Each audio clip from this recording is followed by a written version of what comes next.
Hi guys, welcome back to Simply Grace Media. If you're new to this channel or you've just come across this channel, my name is Grace Media. I'm a registered nurse originally from Kenya but currently working and living in the UK. If you have always been here to support me guys, thank you so much. I don't take it for granted. Thank you so much. And if you're watching me and you haven't subscribed, or if you're just coming in, you've just come across this channel, please make sure that you subscribe to this channel guys. Karibu sana and let's grow together. I know it's been a while since I last posted. It's been like almost 3 months since I last posted guys. It's been a long time and I've had a lot of things that have been going on in my life guys, but I'm glad I'm back once again. So from the title, I would like to let you know on the things that I wished before I came to the UK. So for those who have been following up on my channel, know that I've been here since October 2021 and it's now 2 years and about 3 or 4 months since I came here. And I think I'm well enough to tell you on the things that I wished I had done or things that I wish I had known before I came to the UK. So if you're the one who is interested in this video, please be sure to watch this video until the end. So let's dive in without further ado.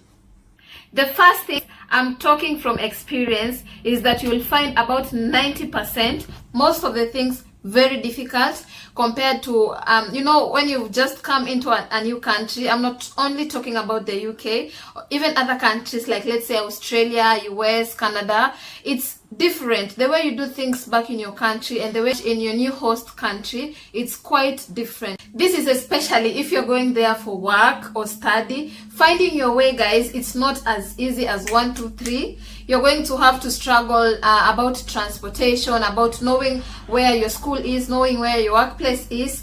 I vividly remember when I just came here, like that was in October 2021, and I didn't know like where I'm supposed to be going for my workplace, because when we came in, we had about 2 weeks for quarantine. I came in during COVID, so we had about 2 weeks during quarantine where we were just staying in the indoors. So when I was done with my quarantine, then going to find the hospital was quite a big challenge for me, and we had to use Google. Of course, when you come here, Google is something that will help you maneuver your way around. You should be open-minded and willing to let other people show you how things are done here, and be ready to learn new things, be ready to learn new culture, be ready to learn how things are done in your new host country, so that you are able to integrate with other people, and it will make your life much easier when you're open-minded. You shouldn't be afraid like to make mistakes. Mistakes are there and they're there for us to make, and when making mistakes, just make sure that you identify that you've made a mistake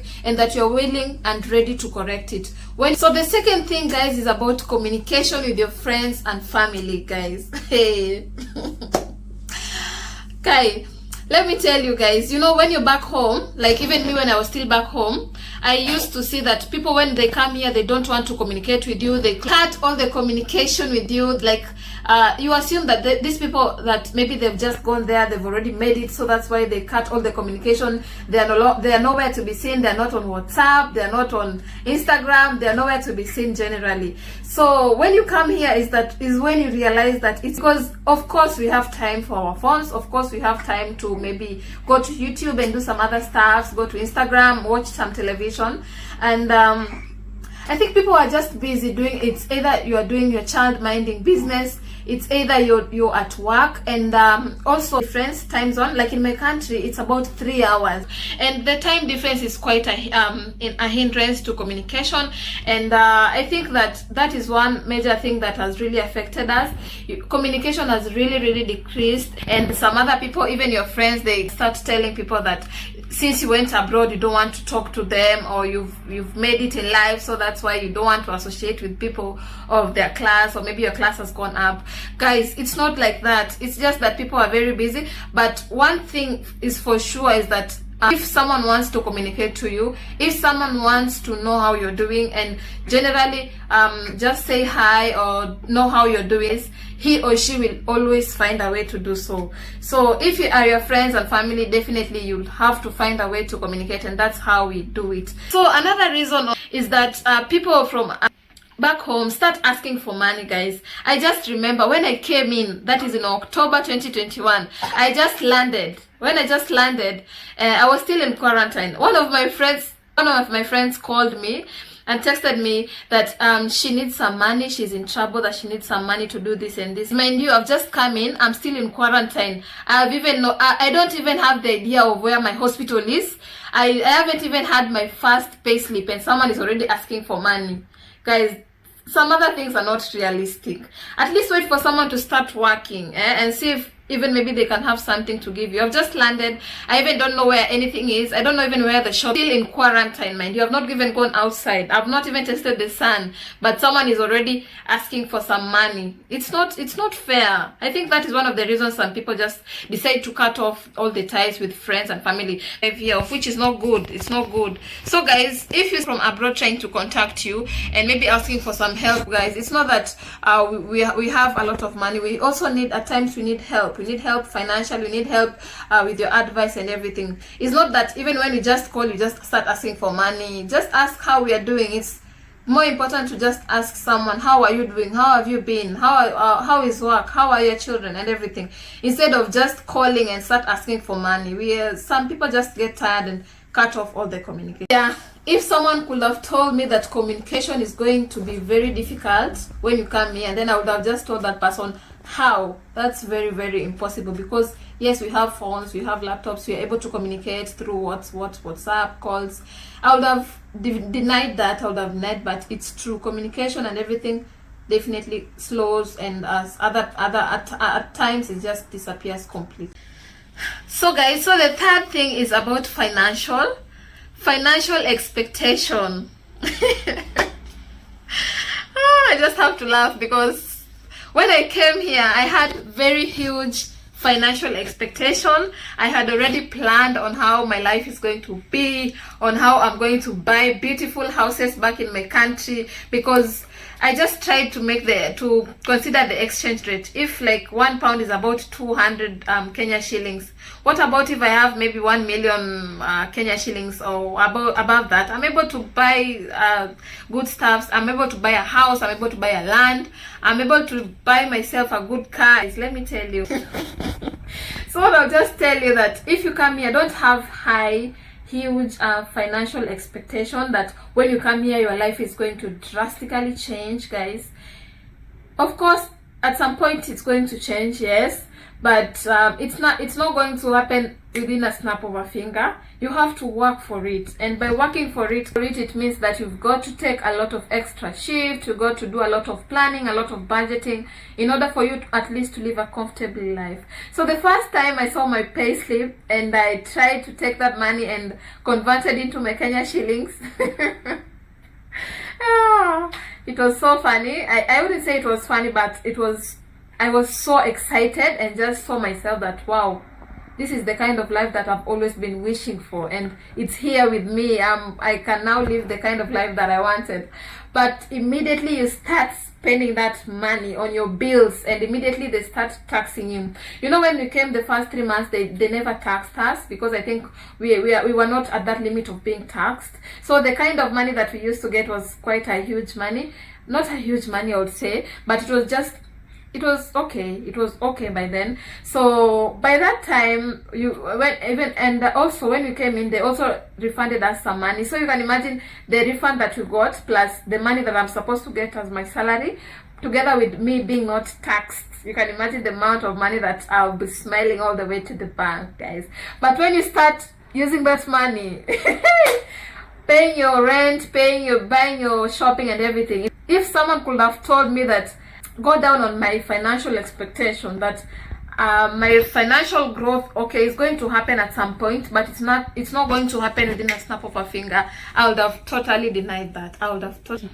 So the fourth thing, guys, is that if someone could have told me that getting or acquiring a driving license, it's not easy, I would have said no. I would have said a complete no, a capital N-O. Because back in my country, it's so easy. You just go do your practicals and do your theories, and within a short time you get your driving license. Guys, when you come here, and before that, I would also like to advise you, if you're coming here from your country and you have a driving license, I'm sure you're able to drive for about 1 year, and within 1 year you're supposed to like have your provisional license, and also within that 1 year you're also supposed to do your to acquire your full UK driving license before you continue driving past 1 year. Having doing your theory, it's not like it's not difficult on the theory part, because even theory you can just go online and do your theory studies, do your theory, book your theory exam, go do your theory exam, and you pass your exam, you get your provisional license. Now when it comes to the practical is when the drama begins, guys. Do you know you can wait up to even more than a year for you to get a space in order to do your practical, for you to acquire your driving license. And you can also wait for that 1 year and fail that time. You fail your first time and second time and third time. Some of my friends have been telling me that they waited for 1 year and above, then they've been failing a certain topic. Although I haven't started my driving, of which I will maybe starting soon, and I will maybe try to guide some people who would also like to do their driving lessons.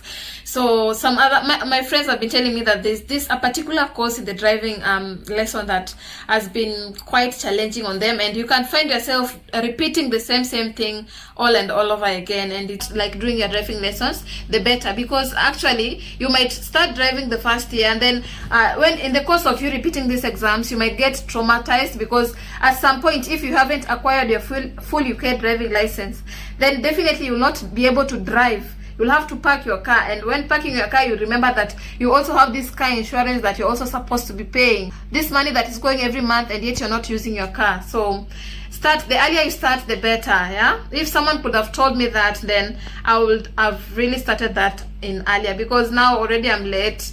It's when now I'm starting to think on how I'm going to start doing my theory and my practical. I honestly don't know when I'm going to acquire my driving license, guys.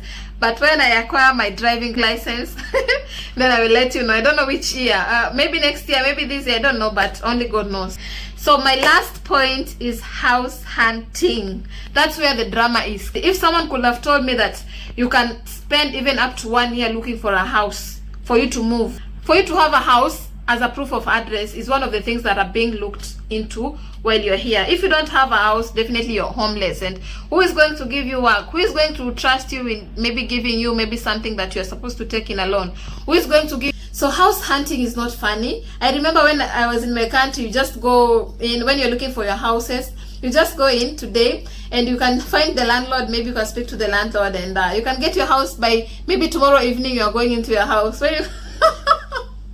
When you come here, you can spend up to 1 year looking for a house, calling agencies, calling maybe the landlords, and when you go there, you view your house. And even if you call the first one, guys, it doesn't matter. Even if you see that house which has been advertised the last 1 minute, and you just call immediately, guys, it doesn't matter, honestly.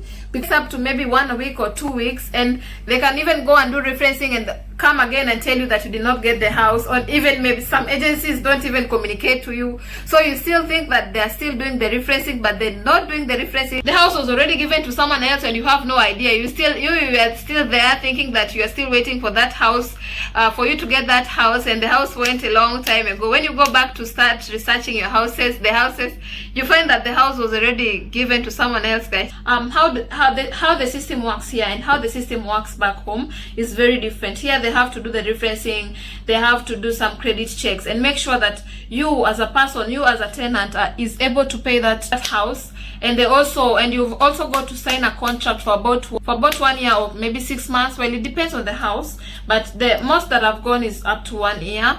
And you have to sign that contract, and they need to make sure that within that 1 year you're able to pay that money each and every month. So that's why they have to do some credit checks, some referencing, just to make sure of that. And they also look at your salary. It's not like in my country, they won't bother even where you work, even how much you earn. As long as you're able to pay that house, they don't care. So here they have to look on each and everything. They have to know where exactly were you living before you before you come and start living in my house. They have to know all those details. So if someone could have told me, I would have totally denied, but it's the truth, guys. I would like to tell you that just remember, when you come here, it's not gonna be easy, but with time, everything, once you settle, you're going to find your way in, and you're going to know where each and everything is, and you're going to make friends. Let no one or let nothing discourage you from coming or from going for your dreams. If you want to come to the UK, if you want to go to UK or to Canada, to Australia, to US, to wherever you want to go, guys, please go. If you get that chance, go. I will not advise anyone. I'm not discouraging anyone from going anywhere. It's not going to be easy at the first point, but definitely with time. If there are those people who came there and they survived, why not you? Why not you, guys? You're going to survive, and you're going to be okay. You'll be far, guys, from where you would have come from. You'll be grateful that you made that decision of moving. You'll be grateful that you absolutely made that decision, and you made the right decision for yourself and also for your family. So if you want to go anywhere, please go. Let no one or anything discourage you from going, guys. Thank you so much for watching, and please make sure that you subscribe to this channel. We are road to 1,000, guys. We are only about 240, guys. We get to 1,000. If you haven't subscribed, please make sure that you subscribe to this channel. Support your sister here. Thank you so much for not giving up on me, because I've been away for quite some time. Thank you so much for watching. Be blessed, and I want to wish all of you a happy new year. I didn't get the chance to wish you a happy new year, and see you on my next video. Goodbye. Mwah.